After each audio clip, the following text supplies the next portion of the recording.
Welcome to Inspiring Business with your host, Mark Bullock, who is the co-founder of videosocials.net and of videointerviewpodcast.com.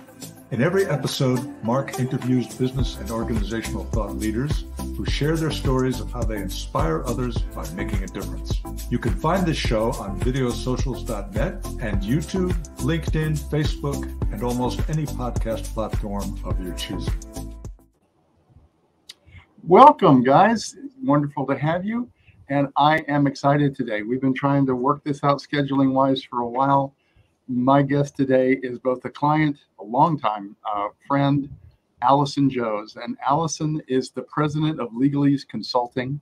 She's a legal productivity, management, marketing, and social media consultant, and the co-author of Make LinkedIn Work for You and the soon-to-be released How to Do More in Less Time. Allison, it's delightful to have you. Thank you so much, Mark. I'm glad we could finally work this out. Absolutely. And if it seems a little bit darker today, it's one of those cloudy days, and both of us are struggling a little bit trying to get our cameras to work right with the lighting. I think we can see us clearly. It's just a little bit darker than normal, but for those that are listening to this on audio, that shouldn't matter anyway. And for those on video, I think you can still see us, so we're gonna roll with it. But Allison, we've known each other for years, and I just wanted to start off by saying I created Inspiring Business for people like you. This podcast, the whole concept of it is I've worked with, known over the years, a number of people that are not just in business to run a great business, but their business is about making a difference for the clients that they work with, and in some way, they're all thought leaders, and you are really at the top of that list. And I was really hoping to have you as one of my first guests. But, here it is. I don't know, 24 or something like that episodes in, and I finally get to have you. So I'm absolutely thrilled. But Allison, you're an attorney who is not practicing being an attorney anymore. You're out there to support others that are practicing attorneys. What can you tell us what your story is? How did that come about? Yeah, sure. So I was a practicing lawyer for a number of years, became a partner in the last law firm that I worked in, and I was just getting burned out. And I was getting frustrated with trying to, deal with my clients and whatever supervisory responsibilities I had as a partner in the firm, trying to help. I was helping out the managing partner in the firm, and I was just getting frustrated, feeling like we kept talking about doing certain things or going in certain directions, and we could never really get there. And I finally just felt like I hadn't had a vacation in a real vacation more than a day or two in a couple of years. And I was doing bills on the weekends. And I finally said to myself, is this really what I want to do with my life? And at first I thought I would just take some time off or maybe ask for a sabbatical. I had some personal things going on at the same time too. And I finally said, I don't feel comfortable doing that to my firm because I'm not sure that I'm going to come back. And I don't know when I'm going to come back, and it's not fair of them, of me to ask them to kind of hold a position for me. So I just basically quit cold turkey. I gave my notice and I finished up what I could finish up in my cases. And I said, let me just take some time to figure out what I want to do.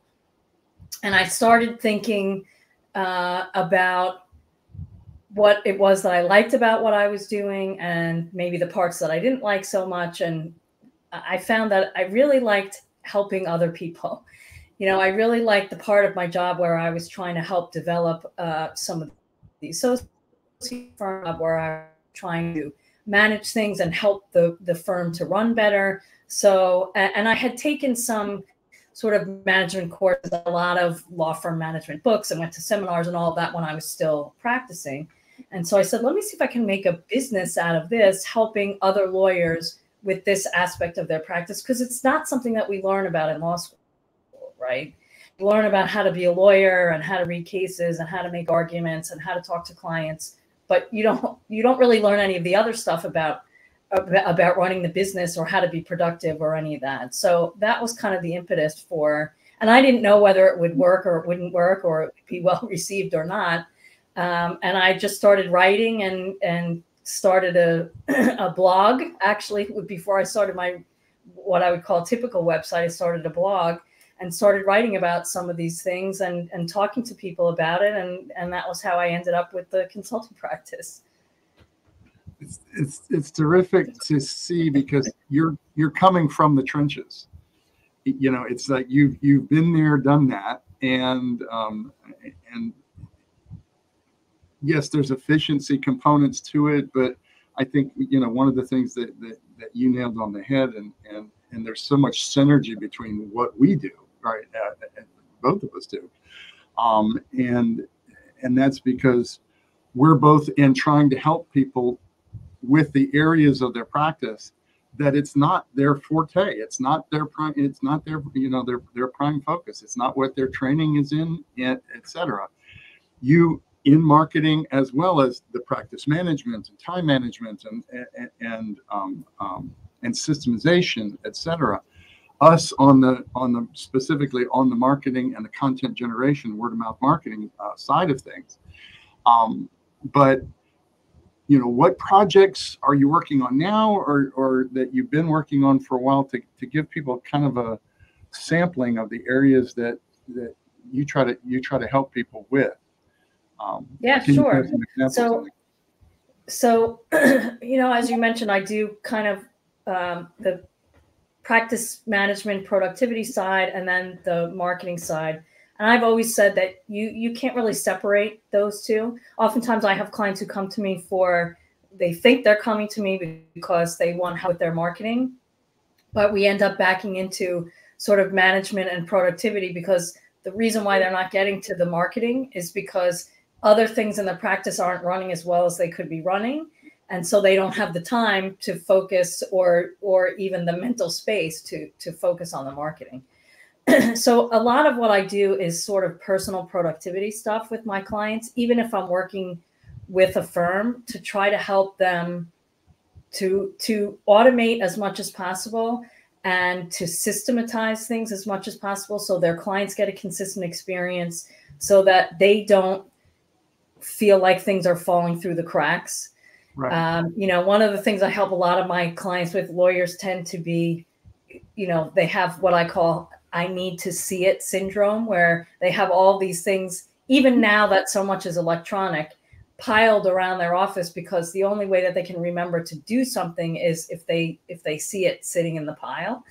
You know, they're afraid to put it away because they're afraid they'll forget about it. And to me, what that tells me is that they don't have a system that they're comfortable with, that they're capturing all of the things that they need to do. And so we'll work on that, and that helps them free them up. Then if they want to work on the marketing, at least they feel like they're not forgetting about the client work that they need to do. I do a lot of speaking and webinars. I just did one the other day on LinkedIn. That's another one of the big things. I mean, I work with marketing and social media, but a lot with LinkedIn, especially with lawyers, because I feel like that's the best place for them on social media most of the time, for them to get the most traction. So I do a lot of speaking and webinars on LinkedIn and showing lawyers how to use it more effectively.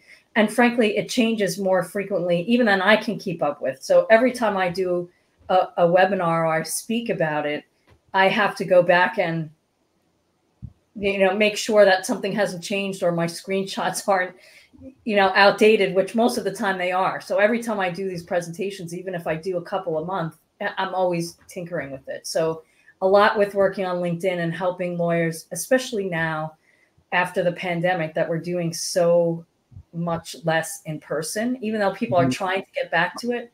There's a lot more that's just happening online. And I'm finding that lawyers are, you know, it kind of goes in waves. And since the pandemic, I've gotten a lot more interest again in lawyers saying, I really want to learn how to use LinkedIn, you know, better for my practice. And then, you know, like I said, the productivity end, a lot of times it's, you know, email is the bane of every lawyer's existence, right? I mean, it's like you think that you get to the end of the pile, and you've got 15 or 20 or 30 that came in just while you were looking at the other ones. And so I do a lot of work with them on managing email and just communications in general, maybe trying to take some communication off of email where it doesn't necessarily belong all of the time. And I do a lot also with trying to help lawyers try to figure out what they should do technology-wise, because that's another thing that's constantly changing, and trying to help them figure out, does it make sense for them to change, right? Do they need to chase the newest program, or are there features and programs that they're already using that they don't even know about, and maybe doing a better job of learning about the things that they're already using instead of chasing the next thing, trying to change their whole office over to a new program.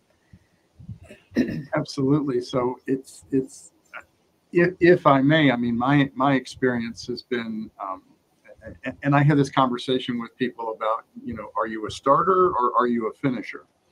And this is a concept from Jack Canfield from years ago. I think The Power of Focus was the book that I really attached to. And it's a continuum. Nobody is purely a starter and nobody's purely a finisher.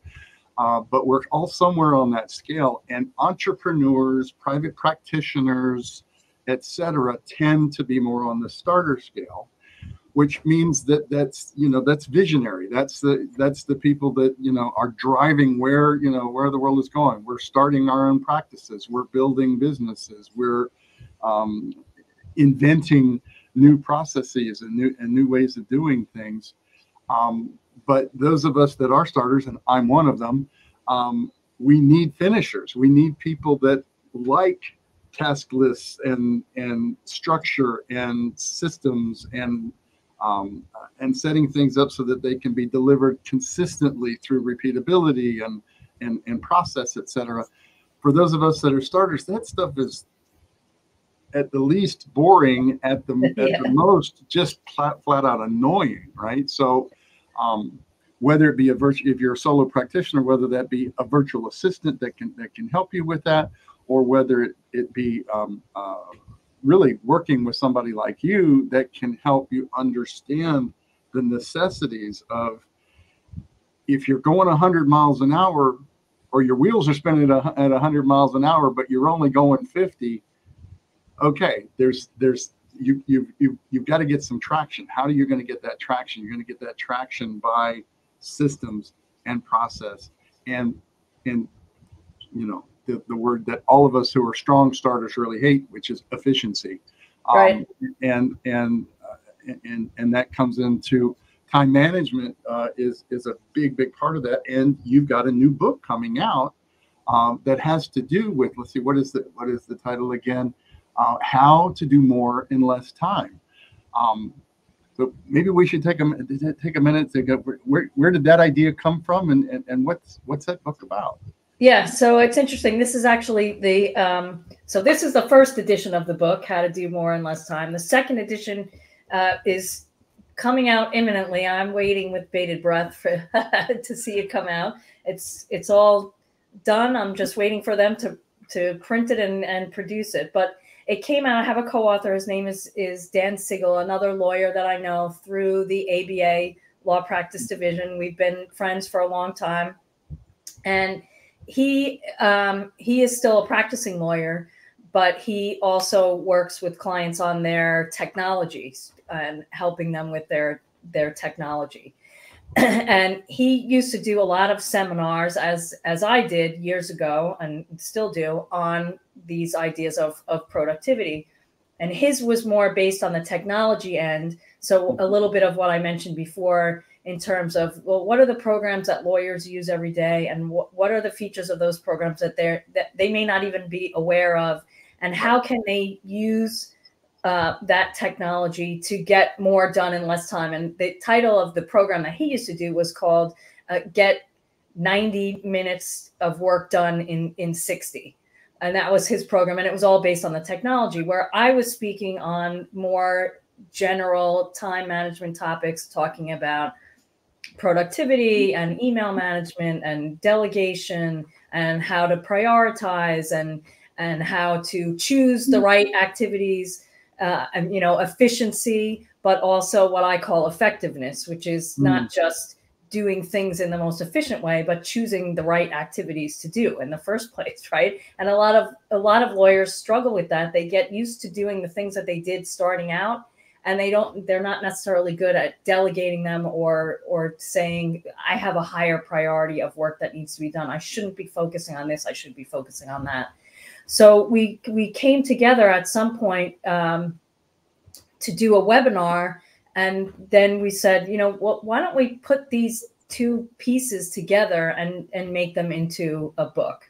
And so that was how the book came out. So the first part of the book is all of that it's sort of my half, although Dan has definitely contributed to that because he does a lot. He's also written a book for the ABA on checklists for lawyers. So we talk about using checklists and processes and systems, just what you were just talking about, Mark.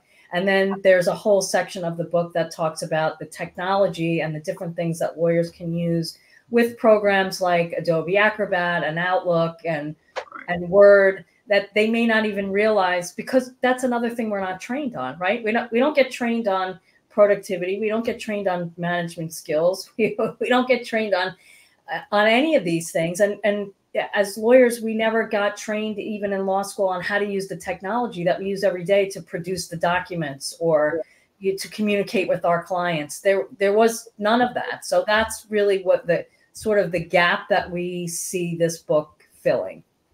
Right. And I think to a large extent, that's the gap that your services as a consultant to attorneys also fills, right? So I did want to take a little bit of a sidestep in to talk about how we know each other. I mean, we had met, via actual in-person networking. Oh, geez, it was more than a decade ago, I believe. Yeah, more than that. And as we, our initial business that ultimately became Practice Marketing Incorporated was Practice Marketing Advisors, and we were advising attorneys much as you do on specifically marketing and marketing tasks and marketing time management, et cetera, et cetera. All of that basically culminated into, getting content out of people was like pulling teeth.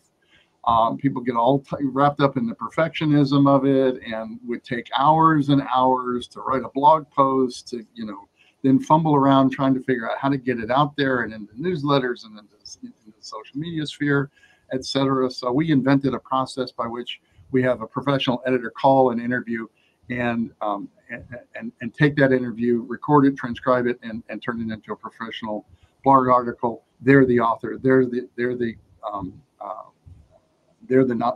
expert, et cetera. We don't do any ghostwriting, that kind of stuff. And then we handle getting it out there, getting it out on the social media platforms and the newsletters and things like that. Well, you didn't really need that because you're a get it done kind of person, right? So you didn't really need that, but I think that there was an appreciation from both of us as to each other's skill sets, and so we didn't really have a whole lot to do together or a way to serve. But then as time went by, we saw that, everything has shifted to video, and audio to an extent. But video is really, now, especially in the social media space, online in general, is kind of the holy grail, because it allows our audience to see us, hear us, learn our mannerisms, get familiar with us, and that makes it much easier to make that transition from should I call and have a consult to doing that, as well as just building us as experts. And I know that you were doing some video before you got involved in our next service, which was video socials. But I know that you didn't need it to get it done because you're a get it done person. But you joined Video Socials. You've been with us for a long time. What are you getting out of it? Why did you do it? So I know you say I didn't need it, but that was a big part of it initially, was that I did need it for a number of reasons. So I had done a couple of videos here and there on my own, and I knew that video was something, because I saw what you saw, that everything was moving to video. And it's the know, like, and trust factor, right? When somebody sees you, they've seen your videos, they feel like they know you already. It's so much easier for them to pick up the phone and call you. And for somebody like me who does what I do, and the same thing for a lot of the professionals that are in video socials, they get to see what kind of a person you are and how you interact, even though you're not really interacting on a video because it's one way. But they see how you speak. They see that they can understand how you're explaining things, all of those things. So it was something that I really wanted to do, but I wasn't doing on a consistent basis. And so a lot of what I do with my clients, and I tell my clients when I work with them on a consulting basis, is that the accountability piece of what I provide for them is maybe one of the biggest successes, right? I mean, certainly we get to outcomes, but it's because they know that on Tuesday they have a meeting with me and they don't want to tell me they didn't do what we had talked about them doing. And so that there's an accountability there. And so I knew that joining video socials would be an accountability. You know, I've signed up, I've already paid, people are counting on me. I don't want to just blow it off and not show up. So I'm going to force myself. And that was part of it for me, was that accountability. It was forcing myself to go, you know, every week or at least a couple of times a month. It's not perfect, to show up. But what I found once I started doing is that there are so many more benefits to it than just getting my video done. Right. So as you said, sometimes people struggle with, what do I come up with for content? Right? How do I figure out what I'm going to do? How am I going to do all these things? Articles, blog posts, videos. I don't, you know, there's only so many ideas I can come up with on my own. But you find that once you do it on a regular basis, it's easier for you to come up with more and more ideas. You sort of flex that muscle. But also the big advantage to video socials is the other people who are in the group who, and for our group, that, you know, I've been doing video socials, what is it, 3 years now? It's more than pretty that. Close to it, yeah. Since pretty close to the beginning. And so we have a pretty close-knit group. We have people who, you know, may come in and out, but we all know each other now, and we're used to each other's styles, and we know what each other does. And so the feedback that we get from a video socials meeting is so valued, not just the feedback that I get on my video on how I could improve my specific video, and the ideas that somebody says, hey, maybe you should talk more about this or do a follow-up video on that. But just listening to the other people, seeing what their styles are, picking up a tip here or there, how they do a call to action at the end, you know, what they've decided to do as a freebie giveaway to get people, how they ask people to subscribe, like just these little tips that you pick up. You know, I saw somebody the other day who had a QR code, and I was like, I'm going to do that for my subscribe on the end screen. So I changed my end screen on my videos to have a QR code that people could scan to subscribe. You know, so just stupid little things like that, but you pick up so much. And then there's the networking and the camaraderie. That's really just what I think is the bonus. But sometimes it's the best part of my week. And I really, when I have to miss it, and sometimes I do, I really do miss it, and I feel bad, and I try to make sure that everybody knows I'm okay and that I just had a conflict this week. But it's really become a very important part for me, and not just of my marketing, but of my own professional development. Well, and not that I wanted to have, quote, a commercial for video socials, but, you know, thank you for the insight into what you're getting out of it, because it really ties back into what you're talking about. And I think what you do as a, shall we say, management consultant for attorneys, as well as marketing consultants, is that we don't do well when we're working in a vacuum. We have blind spots. We have areas that we don't see that we could improve, that we could find an easier path, that we could, we can set up something on a repetitive automated process or whatever it is. that's the entire field of coaching and consulting, is to have that second set of eyes. That's, somebody that knows the business that we're running and has experience in both in training and experience of working with others to help people see what they can't see. One, and two is to have that somebody else that you're reporting to, somebody else that knows what you're up to and helps you to stay on track for that. Because I often say, look, if you end a meeting and you haven't scheduled the next one, or you haven't scheduled the next step from whatever step that you just completed, well, guess what? You're going to finish that task. You're going to hang up that phone. You're going to get off of the video conference, and life and clients and emergencies are going to happen. And so it automatically, whatever it is, fell to the, how many times have we gone to a networking event and met one or two people that are like, man, this is great. I think there's a terrific synergy here. Got to follow up, et cetera. And we're not even in the car before, the phone's ringing. We're back into the quagmire of dealing with client issues and resolving problems and all this other kind of stuff. And the business card gets set aside. And I should have, Right. I ought to, et cetera. And then we get frustrated, and then we stop going to networking events because we're not following up, et cetera. Right. Just having that other person. And I'm basically, now I'm selling you, because having that other person that knows what you're going through, that can help you stay focused. And when you have to step away from that focus, to bring you back in to that focus again, when it's time to follow up, when it's time, because it's not just creating the content in the marketing realm. It's creating it in a way that has the greatest impact, that has the most engagement, that's getting it out to the right places at the right time. There's a whole lot to it. And as you said, and this is why it's video socials. It's literally a social club where people are taking turns recording videos for video socials. And why it works is because we aren't doing it by ourselves. We're not sitting there talking to this inanimate object called the camera. We're having a conversation with each other as we're recording our videos. Right. And that is very engaging for an audience. People know that you're not just reading them a script.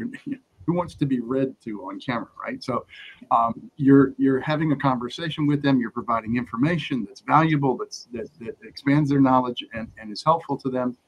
But we're doing it in the environment of, we're not doing it alone. We're doing it with somebody else who is a pro, who is not just sitting there judging you, but is there to help you and to acknowledge what's working well, and to share suggestions for what you could do that might work better, which it sounds like that's exactly what your consulting practice is all about. Yeah, exactly. And some of it really, honestly, too, is just being a cheerleader, right? And the encouragement. I mean, we've seen with video socials, you see how people grow, and people are timid and nervous in the beginning, and they stumble and they think that they can't do it. And then you see over time how they grow and how much better they get. And it's the same thing. I mean, I work with a lot of lawyers, sometimes they're partners in firms, and they feel like they don't necessarily want to tell some of these things to their partners, and they need the support, and they need a cheerleader, and they want someone to give them constructive ideas, but also as a support system. And that's the same is true, especially for solos, right? I work with a lot of, solo lawyers who, they feel like they're in the weeds sometimes, and they just need somebody to say, it's okay. You're not alone. I've heard this 100 times before. It's okay. We'll figure it out, and have a cheerleader to say, I know that you can do this. We'll just take it one step at a time. It's, I can't remember the guy's name right now. I think his first name was Lynn. This was years ago. He had an online PDF book that I downloaded, and he said, adults are ADD and attention deficit disorder, but not the way that we see the mental condition of it. It is, we are all in seeking and in short supply of acknowledgement. for what we're doing, because, you know, sometimes we blow the doors off and the clients are really, you know, thankful and acknowledging of the work that we've done for them. But many times, you know, they're in their own world. They're in, you know, they've got their problems that they're dealing with. They've got their, et cetera, et cetera. And we can't just sit around and wait for, you know, to get that positive reinforcement and that acknowledgement that we're doing the best we can, and we're making headway, and we're making a difference, right? So having, you know, we can call it cheerleading, but I think it goes actually far beyond that, because it's authentic, it's real. Yeah. It's not just rah rah. It's, you know, and it's like, as I tell people, and I don't want this to be all about video socials, but it's the whole concept of, if somebody is showing up, they need to be acknowledged for that, because in the world of video, 99.99999% of the world's population doesn't show up to create videos. Right. So you're literally in the 1/10 of 1/10 of 1/10 of 1/10 of 1% of the world's population if you're willing to create a video. Yeah. Right? And we see so much video with YouTube that we think, oh, you know, everybody's doing it. No, a tiny fraction of 1% is doing it. So if you show up, there's 80% of your success right there. Right. So we don't need to sit there and criticize you because you had a little bobble in your voice, or you didn't, you know, we need to acknowledge you that you showed up. And I think as a consultant, as a coach, as an advisor, you know, that you're working with somebody individually and independently.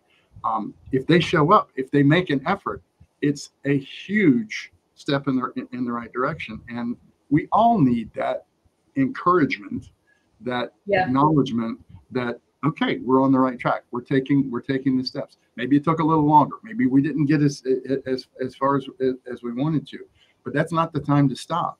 The time to stop is to take stock and say, yes, but I did something. I moved it. I moved the ball forward. I moved the needle.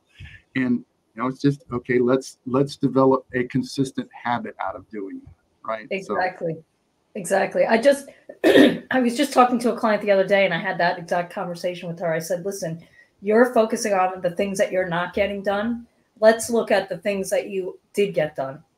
Yeah. Let's look at the steps that you are taking. Nobody goes from A to Z, you know, right away, number one, and nobody does everything perfectly. So let's acknowledge you at least see that you know, there was an issue, or you're noticing where there could be improvement. And that's the first step. It's even that in terms of acknowledgement. I acknowledge that this could be better. So let's figure out how to make it better. But let's not focus on that. Let's focus on, here are all the great things that you did do. Here's what we talked about that you did implement.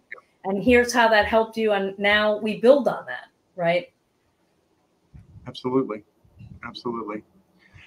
Well, we could go on all day. So your two books are Make LinkedIn Work for You, and the one that's coming out probably by the time that this actually publishes it, because we are recording this, is How to Do More in Less Time. But as far as how people reach you, I know that you've got a couple of websites. You're all over social media. You know, but your main website, I believe, is lawyermeltdown.com. And your blog, which you've been doing for years, and there's tons of free content there for you guys, so please take advantage of it, legaleaseconsulting.com. And then you're all over social media, YouTube, Facebook, LinkedIn, and in all of those places, it's legaleaseconsulting.com, or legalese, or hashtag legaleaseconsulting, correct? That's right. Okay. And guys, there'll be links to everything that we talked about associated with this, whether you're watching this as a video interview podcast, or whether you're listening to it as an audio interview podcast, whatever platform that you're on. All of these will be links for that. And hopefully we'll have the link for the new book by the time that this publishes. If not, we'll add it after, but I'm really excited about that, because it's not just time management. Right. I mean, that's the title to me first said that, but in our conversation, I said, no, it's way more than that. It's really leveraging both technology and process and creating, structure around time, and how you utilize it. So I'm excited to read it, and excited to have it. Allison, just a thrill to have you today. And I wish you all the success. I want your book to, become a bestseller. And but did you have anything that you wanted to? No, I think that's great. Hopefully the book will be early in the year, which is a good time for people, starting off the new year, your New Year's resolutions, even though I hate them, to even just pick out one little thing. I tell people when they read the book, you're not going to do everything, right? So pick out one thing that speaks to you and maybe implement that one thing, and then we can build from there. So I'm thrilled that we finally got to do this and got to talk to you today. As you said, we could talk all day about this stuff. So I really appreciate you having me on, and I hope it's helpful for your viewers. And the pleasure is all mine, and we're honored to have. I'm honored to have you, and we're honored to have you as a member of Video Socials as well. Allison Johs, thank you so much. And folks, stay tuned so you can learn how to subscribe to the Inspiring Business podcast. Have a great day. You've been listening to Inspiring Business with your host, Mark Bullock. Your positive comments, likes, and most importantly, your sharing of this show with others is greatly appreciated. Don't forget to subscribe to the Inspiring Business podcast on whatever platform you prefer. You can catch prior episodes on videosocials.net and on YouTube, LinkedIn, Facebook, and all the major podcast